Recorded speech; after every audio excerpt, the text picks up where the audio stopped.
Hey guys, in this video I will show you how to use live wallpaper on iPhone running iOS 18. Alright, let's begin.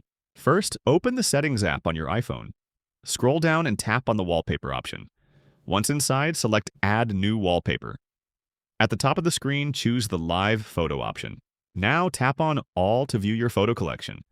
Browse through the available photos and select the one you want to set as your wallpaper. After selecting, make sure the Live Photo option is enabled. This ensures your wallpaper will animate when you press and hold the lock screen.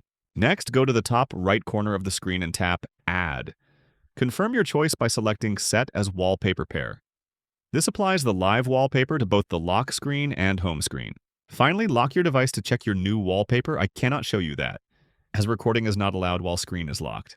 So that's basically how you can use live wallpaper on iPhone with iOS 18. And that's it for this video. If you find this video helpful, please consider subscribing and leaving a like. Thanks.